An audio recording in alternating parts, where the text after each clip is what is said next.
Bismillahirrahmanirrahim. Assalamualaikum warahmatullahi wabarakatuh. Alhamdulillahirabbil alamin. Assalatu wassalamu ala asrofil anbiya'i wal mursalin sayyidina Muhammad wa ala alihi ajma'in. Amma ba'du. Hadirin atau penonton yang dimuliakan Allah, marilah kita panjatkan puji syukur segala nikmat yang diberikan Allah kepada kita, utamanya adalah nikmat Islam, kesehatan, kekuatan, dan kesempatan. Tak lupa salam dan sholawat semoga tetap terlimpahkan kepada junjungan kita Nabi besar Muhammad SAW, keluarga, sahabat, dan para pengikut yang senantiasa istiqomah melaksanakan ajarannya. Amin, amin, ya rabbal alamin.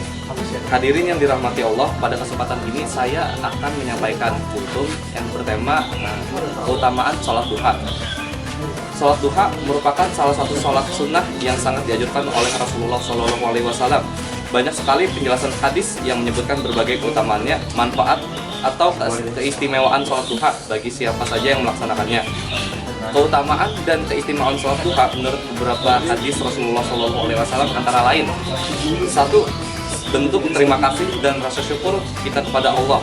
Sholat duha merupakan ekspresi terima kasih kita kepada Allah Subhanahu wa Ta'ala atas nikmat, sehat, dan bugarnya setiap sendi tubuh kita.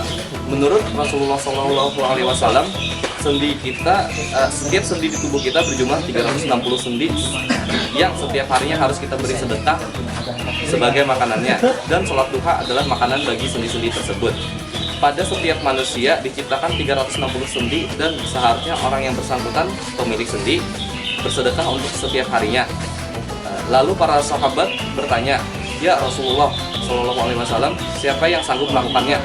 Rasulullah SAW menjelaskan, membersihkan kotoran yang ada di masjid atau menyingkirkan sesuatu yang dapat mencelakakan orang dari jalan raya. Apabila ia tidak mampu melaksanakannya, maka sholat duha 2 rakaat dapat menggantikannya. Hadis riwayat Ahmad bin Hanbal dan Abu Daud. 2. Sedekah bagi seluruh persendian tubuh manusia. Di setiap sendi seorang dari kamu terdapat sedekah. Setiap tasbih ucapan Subhanallah adalah sedekah. Tiap tahmid ucapan Alhamdulillah adalah sedekah. Tiap tahlil ucapan La ilaha illallah adalah sedekah.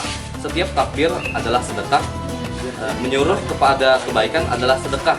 Mencegah dari kemungkaran adalah sedekah. Dan 2 rakaat duha diberi pahala. Hadis riwayat Muslim. 3. Sebuah rumah di surga. Bagi yang rajin mengerjakan sholat duha, maka ia akan dibangunkan sebuah rumah di surga. Hal ini dijelaskan dalam sebuah hadis Nabi Muhammad SAW. Barang siapa yang sholat duha sebanyak 4 rakaat dan 4 rakaat sebelumnya, maka ia akan dibangunkan sebuah rumah di surga. Sahih Al-Jami 634. 4. Memperoleh ganjaran di sore hari. Dari Abu Darda radhiyallahu anhu, ia berkata bahwa Rasulullah SAW berkata, Allah Ta'ala berkata, "Wahai anak Adam, sholatlah untukku 4 rakaat dan 4 rakaat dari awal hari, maka aku akan mencukupi kebutuhanmu, ganjaran pada sore hari." Sahih Al-Jami 4339. Dalam riwayat lain disebutkan juga, sesungguhnya Allah Azza wa Jalla berkata, "Wahai anak Adam, cukuplah bagiku 4 rakaat di awal hari, maka aku akan mencukupimu di sore hari." 5. Pahala umroh. Dari Abu Umamah radhiyallahu anhu bahwa Rasulullah SAW bersabda, "Barang siapa yang keluar dari rumahnya dalam keadaan bersuci untuk melaksanakan sholat wajib, maka pahalanya seperti orang yang sedang melaksanakan haji. Barang siapa yang keluar untuk melaksanakan sholat duha, maka pahalanya seperti orang yang melaksanakan umroh." Sahih Al-Targhib 673. Dalam sebuah hadis lain disebutkan bahwa Nabi SAW bersabda, "Barang siapa yang mengerjakan sholat fajar subuh berjamaah, kemudian ia setelah usai duduk mengingat Allah hingga terbit matahari, lalu ia juga melaksanakan 2 rakaat duha, ia mendapat pahala seperti pahala haji dan umrah, sempurna. Sahih Al-Jami 6346. 6. Mendapat ampunan dosa. Siapapun yang melaksanakan sholat duha dengan langgeng akan diampuni dosanya oleh Allah, sekalipun dosa itu sebanyak buih di lautan. Hadis riwayat Tirmizi. Itulah beberapa kutipan hadis mengenai keutamaan dan keistimewaan sholat duha. Semoga bisa membuat kita lebih giat lagi dalam melaksanakan sholat duha, dan bagi belum melaksanakan sholat duha mungkin bisa segeranya melaksanakan sholatnya. Amin. Walaupun banyak sekali keutamaan dan manfaat sholat duha, namun kita harus tetap menjaga niat kita.